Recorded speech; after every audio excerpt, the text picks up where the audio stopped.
Hey there, welcome back to another review, this time of the 1980 ultra low-budget horror film, The Children. This is a film that was also known as The Children of Ravensback, and this is a film that is pretty much a fairly obscure movie. Now, this is a film that I guess does have a tiny cult following. I mean, this is a movie that when it first premiered at a drive-in in like Tucson, Arizona, it had like a 6 mile pile, 6 mile not pile up because that would have been like a car crash. It would have been horrible. But I mean, it had a 6 mile, a bunch of just people just backed up in terms of traffic, just all the way down the line. That's crazy for any movie, and especially some really fairly obscure film called The Children. Now, this is a movie I'd heard about before. I'd read about it. I knew about the movie. I remember seeing a trailer for it. And I was like, hey, The Children, okay, I'm kind of curious about this movie. You got some kids who are in a school bus and they're exposed to some radioactive material or like a cloud of radioactive, basically what happens like some nuclear reactor leaks and it creates this toxic radioactive gas and a school bus drives through it and then the kids go missing, and then they show up, and they're infected now. They're like kind of like zombies, and they have like black fingernails.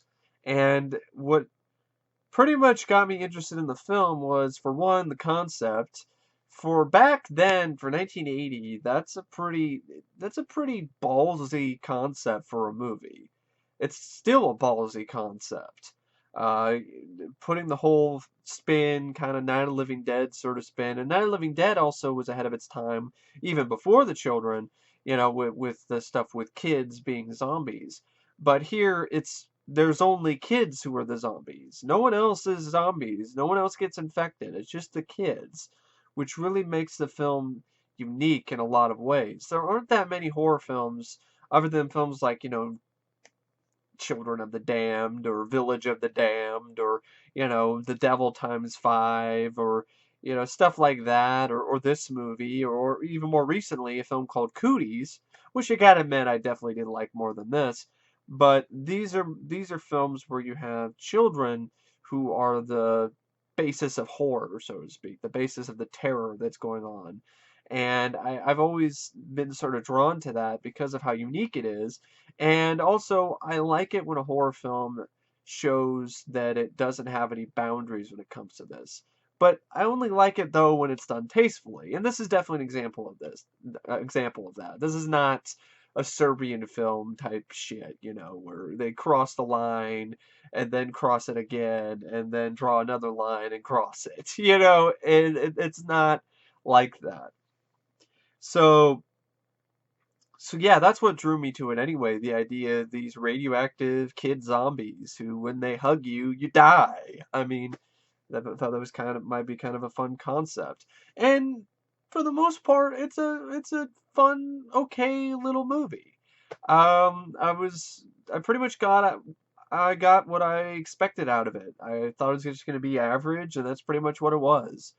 I didn't expect it to be anything more than that, and I that's what I got out of this movie. That was a decent so-so low budget, like super super low budget movie.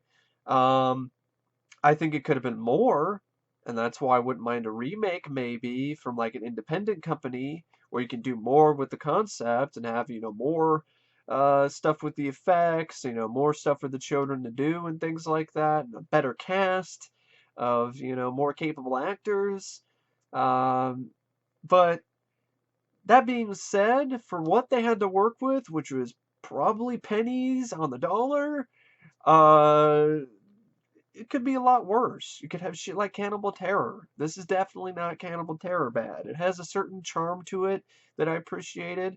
It definitely does have fun with itself from time to time, but it also does take itself seriously, and it actually does at quite a few moments. And surprisingly, it actually ends up creating an effective atmosphere and some effective dark insidious sort of mood to the film. Mainly because of this whole sort of, it's the kids. This is a small town, so there's not very many kids anyway. So everyone's kids are infected, and everyone's kids are basically screwed. And the parents are screwed because their kids are infected and are no longer human. And, so it's definitely got this sort of apocalyptic sort of vibe to it that you definitely do get a little bit of that. And I'm pretty sure the film had a bigger budget or probably would have gone farther with that. But anyway, yeah, this is a film directed by Max Kalmanowicz, Max Kalmanowicz. I can't pronounce his last name. It's too many cows and too many Manowicz. It's also produced by him and Carlton J. Albright. Carlton J. Albright helped write the film along with Edward Terry. The one person in the production that is at all memorable, to a lot of horror fans or somewhat famous is the composer Harry Manfredini, who would go on to compose the score for Friday the 13th the same year. The that score. Well, you can definitely tell because when I was watching this movie, I'm like, this score sounds eerily like Friday the 13th. And then I'm like, oh, that's because Harry Manfredini did the score. Okay, all right. Okay, so Harry did the score for this movie, just like he did the score for Friday the 13th. No wonder they sound similar. I thought it was a good score. It added another element to this film that it definitely needed. You have a great composer, Harry Manfredini, who's created a lot of great uh, pieces of music for horror films, specifically the Friday the 13th franchise. So to have that sort of vibe to go along with this movie definitely did give it a little bit extra than it probably would have gotten if he didn't do the score. Now, the movie had a short little release by a company named World Northall, and it did nothing. It did nothing in the box office. It was pretty much forgotten about for many years, uh, except for a few, people who might have caught it at a drive-in or something like that, or on TV. So Troma saw that there was a little bit of a fan base for this film. So Troma basically kind of they kind of went all out in their own way to release a DVD with special features and everything, and trying to get a new print to remaster it. But yeah, the print they use is pretty in bad shape, and they tried to mess with it. You have a really shitty transfer on the DVD. Um, I pretty much watched it on a DVD rip, and the transfer's bad, I have to admit. This film, I honestly think, deserves a better transfer. It's not a great film by any means, but it's definitely a better film than some of the movies that I've seen that have gotten remasters. So, Cannibal Terror has a remastered film, I think. It has released by Severin, I think. I think Severin did a release of Cannibal Terror. That doesn't fucking deserve it, if you ask me. This film deserves more than Cannibal Terror. Um, any film deserves more than Cannibal Terror. But yeah, so it's too bad. The print's pretty shitty. You can tell it's a bad print. It's all kinds of specks and dust and just scratches and sound problems. It's awful. But in some ways, it kind of added to the experience. I was watching it. It really felt like a dirty, dingy like movie you found in somebody's basement or something, and they just put on an 8 millimeter, and then you just watching it. Whatever is there, like whatever is left. This really dirty, old, dusty 8 millimeter, version of a movie called The Children. Um, so it added something to it, kind of a grindhouse sort of feel, but at the same time, yeah, the print was bad. But I still would like to get my hands on the DVD eventually because it does have like interviews with the cast and crew and like a commentary track with the director. I think the director, or is it just the writer? But either way, like it has special features, and I'm me, I love some special features, even on crappy movies, or even on movies that are just eh. But this is definitely one of those movies that is just eh. Um, it also features cinematography by Barry Abrams, and it stars Martin Shakar as John Fremont, He's pretty much the lead. I think he was okay. He was capable. He really did. He had a brief role in Invasion USA as a guy named Adams.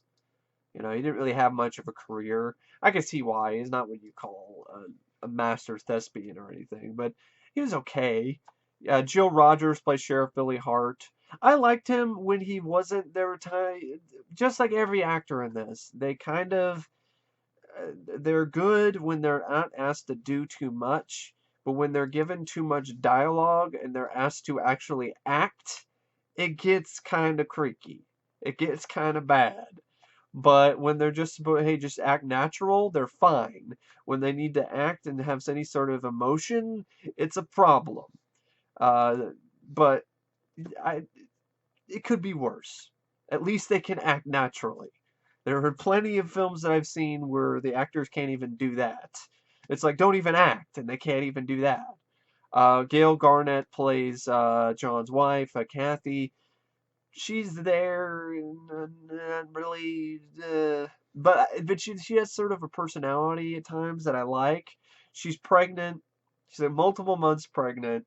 She's bored one night. She's sitting there. She's alone in the house watching some old, episodes of like I think it's Who's on First. I think that's what it's called, which is like an old game show with Groucho Marx, and she smokes up. She smokes up and she pats her belly, her pregnant belly. She's like, sorry. It's just, it was so absurd, but I didn't mind that because it was like she's just like, yeah, sorry, Mama needs her smoke. Which is kind of fucked up, but I liked how nonchalant she was. I loved how much she didn't give a fuck. I love that. But anyway, so that's kind of the main. I mean, there's a few other cast members. I mean, you have Shannon Bolin who plays Molly, I believe is their daughter. Tracy Griswold, no relation to the Griswold family. He plays Deputy Harry Timmons. Joy Glaccum plays Susie McKenzie. Jeptha Evans plays Paul McKenzie. These were some of the children who were infected and started going after people. And then there's a few other actors, but there's a few other people in the cast and crew, including the writer's actual children. Yeah, his actual kids, Sarah Albright and Nathaniel Albright, are cast in this movie as Ellen and Tommy. And co-writer and producer Carlton J. Albright, he struck several deals in the course of making this movie, and one involved going to the favorite charity of the cemetery caretakers in order to use the cemetery scene in the film, and another involved hiring a local girl as production assistant so her father would agree to use her father would agree uh, to the use of his house, which I kind of stumbled a bit there because it's kind of funny. He was like, he had to finagle whatever he could to get permission to be able to use somebody's house, just so they could have some place to shoot the movie in. I mean, that's dedication, and that's definitely a low budget. Uh, Yeah, and I guess the original idea was that the co-writer, producer Carlton J. Albright, his friend Edward Terry, who plays Hank, would direct, but circumstances ended in Max Kalmanowicz getting the directing gig. This caused a rift in the Albright/Terry friendship that mended in time for them to make Luther the Geek together 10 years later. Oh, so these same they went on and did Luther the Geek, which is another film that Troma also released, but they did not actually make, which is a big difference. This is better than any Troma film I've seen made by Troma, that's for sure. Um, Although I can deal with the Toxic Avenger movies, but anyway, yeah. So they went on to do Luther the Geek, which I've heard good things about actually. And Kalmanowicz didn't really do anything except he did a film called Dreams Come True later, which sounds really crazy, and I want to see this movie Just listen to this plot synopsis for Dreams Come True. A boy discovers how to dream travel. Only in this scenario, he appears in real life at the location of his dreams, while his other body lies in bed. He then teaches his girlfriend how to dream travel. I'm like, dream traveling? Oh man, that's gonna be sweet. I need to see that movie. Dreams Come True. Really, honestly, I wouldn't. That sounds like a crazy trippy movie. I'm all for it. I'm gonna find that movie. Maybe I'll review it sometime. But anyway, just what if he could dream travel? He could travel through his dreams. Holy shit, he's like the Flash from Batman vs Superman. He can dream travel. Um, but anyway, yeah. So that's really cool that they mended, the bond that was kind of broken with this film and went on to do Luther the Geek, which I've heard good things about actually, and I actually do have on DVD. But anyway, so that's the kind of sort of behind the scenes sort of stuff. And then now I just want to talk about some of the things I liked about the movie. And for the most part, I like the concept. Like I said, I like the premise of these kids who were riding around the school bus and they go through a cloud of radioactive, runoff, pretty much. And it turns them into, I guess, like undead zombies with black fingernails who, when they grab you, they burn you to death. And the practical makeup effects for a low budget aren't too bad on the what's after what's left of the victims, so to speak. And there's something terrifying about the concept of, oh, they don't look diseased or anything. They look like they might be a little bit tired, but other than these black fingernails, there's not really much to distinguish them from what they normally look like. And I liked how the film set it up where they just disappeared for a while. And so the sheriff is trying to investigate where these kids are in a small town. That alone is terrifying enough, that your kids are gone. Well, add to that, your kids are gone, but they're not kidnapped. They're technically still there, but they're like deadly, monsters kind of that can like grab you and kill you with hugs.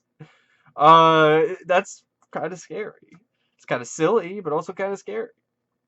Um, and yeah, I like that premise. That's a big reason why I like the film. I also like how they figure out how the film's characters figure out how to stop these children. I like how they try to shoot them, and there actually are shots where when the sheriffs actually starts shooting the kids. And that's something you definitely wouldn't see nowadays. And even Gale Garnett's character Kathy's like, "No, don't shoot the children!" And she knocks him out with a potted plant or something. And I'm just like, it was really just like it wasn't a potted plant. It was just like a vase. Knocks him out with a vase. And then of course her husband's like, "No, what are you doing? Why'd you do that?" And she's like, "But the children, they're still children." And then the husband's like, "No, you see this?" Because he got burned by his daughter, Kathy. She's like, "Daddy," and goes and he tries to hug her, and then she burns him on his hand, burns his hand, and then she's like, "Kathy did this. See this? Kathy did this." And she's like, "No, she's our daughter." And this is what's happening after. This is spoilers, but this isn't a film that barely nobody's ever seen. But anyway, spoilers anyway. Their youngest son, who happened to not have been on the school bus for some reason, he gets killed. He lets one of the kids in through his bedroom window, and he plays a deadly game of hide and seek with a kid who he's friends with. So that in itself is pretty fucked up. Just they lose their kid, and then their only daughter is one of these radioactive zombies, and then they figure out the friend of their son who killed their son. Then they kill him in a crazy way. By accident, one of the guys, I think he chops off his hands, and it kills him. I don't sound stupid. I mean, when I'm explaining it to you, but to be honest, I didn't mind it because I thought it was something different. It wasn't shooting them in the head. It wasn't something typical when it comes to this type of movie and how to dispatch these type of, creatures or these type of zombies, so to speak. They just cut their hands off. Kind of makes sense since the hands are the only thing that seems to do any damage. So, cut the hands off and they die. Okay, all right. Okay. Didn't mind that idea. And so it leaves the stuff, near the end and the climax where they basically just hack these kids to pieces. But you don't actually see it. So, because they didn't have the budget, but that kind of worked in the film's favor. It makes the sequence even more horrifying to me because they round up all the kids in a barn and you get a shot from the outside and you just hear you hear the kids getting chopped up and you hear their unearthly screams, which are pretty weird and really freaky and really made my skin crawl. You want to know what those screams are? It's pretty crazy what these screams are, folks. There's the sounds of cats in heat. I'm like, no wonder it freaks me out. Because I know what that sounds like. Because when I lived in Oklahoma with my dad, I had to take care of 12 cats, which is a whole other horror story. Like, that's a true life horror story right there. Take care of 12 cats. And the only reason why this happened was because the cat, my dad and my stepmom were being cheap, not really. I mean, they just didn't have the money. And so they didn't fix the cats. So the cats went around and got banged by the tomcats going around. And of course, it was when they were in heat, the female cats, which I know what that sounds like. It's a really, really annoying sound. And they would not shut the fuck up. And I'm like, shut the hell up. It's like, meow, meow. They might as well just be like, meow, fuck me in the ass, meow. That's pretty much what you can translate. The cats in heat sounds like. Just basically, fuck me, fuck me, fuck me. And I'm like, fuck me too. Shut the fuck up. But anyway. So what they did is they distorted the sound of cats in heat, and it creates this very unearthly sounding, creepy ass fucking death scream. That's some really weird ingenuity, but it works. I definitely got to give the film credit for that. And and it's only like about an hour and a half, so it didn't really bore me too much. It has a kind of quirky sense of humor that I liked as well, and it's definitely kind of a slow burn, but it comes to sort of like a mystery, like who done it? Okay, what's going on? Let's find the kids. Where are the kids? The kids show up and they hug people to death, and it's definitely what I call a time waster. It's not great, but it's not really terrible either, or at least for me anyway.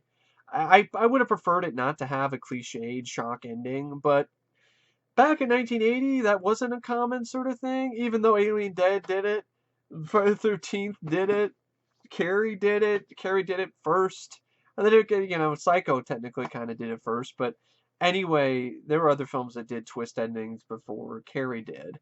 But it just seemed like Carrie was the one that made it really popular, and then a bunch of other films started copying it. So even though it might not have been that common of a thing by the time this film came out, it's still a very predictable sort of thing, especially nowadays. It's definitely a horror trope. And I really think the film needed to end that way. It was depressing enough. All the kids in the small town, die. They got infected and then they got killed.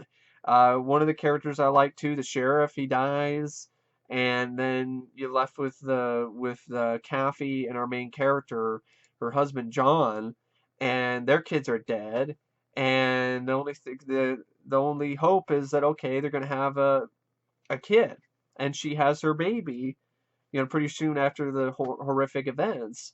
And of course, it ends up having some cliched ending where the baby is also infected, but then for some reason, because it has black fingernails, but while it's suckling on her tit, it doesn't like immolate her, or it doesn't like burn her to death. So I don't really understand that. I guess it doesn't. I guess the children don't kill you if they're got a hand on your titty. I don't. Or and sucking a nipple. I don't. The children don't kill you. I guess if they're sucking on your titty and they got a hand in your hand on hand on it. I don't know. I have no idea. And that's kind of pretty much how the movie ends, with sort of with a really really over the top stinger sort of ending, where you see the baby with the black fingernails sucking on her mom on its mom's tatas, and then you have black fingernails. Oh no! And then they pan to the father's face. Like,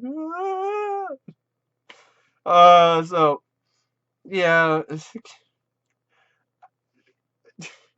I'm not recommending it to anybody, but it is free on YouTube, so you can check it out if it does sound interesting to you. For me personally, it was better than it was. It was an okay film. It was a decent movie. It was okay. It was so-so. I thought it went by at a decent little pace. I thought it was a decent, mediocre time waster, for a really low budget movie. It could do a lot worse. I think the concept is the main thing that drew me in. The idea of these kids who get exposed to radioactive waste of sorts, and it turns them into radioactive zombies. I thought that was kind of an interesting concept. Um, could have done more with it, but they didn't have the budget. So, films like this, I would definitely recommend you watch instead, or like Cooties. Or if you've seen this and you liked it, then check out Cooties. I would say it's a better version of this, with more of a budget and better characters and better acting and a little bit better directing. But for a movie that had no budget, pretty much, uh, yeah, it's not bad. It could do worse, and I didn't mind it for what it was. But yeah, I don't know what else to say. It's kind of a hard film to review because there isn't really that much to it other than the concept, and other than the moments where the children give their parents a deadly hug. But anyway, thank you for watching. Actually, I forgot to do the one thing that I should do when I do these type of videos. If I was gonna rate the movie out of 5 stars, like I said, it's a mediocre so-so film. It's okay, but that's about it. And that's why I'd give it 3 out of 5 stars. But anyway, as usual, thanks for watching, and I will see you guys later. See ya.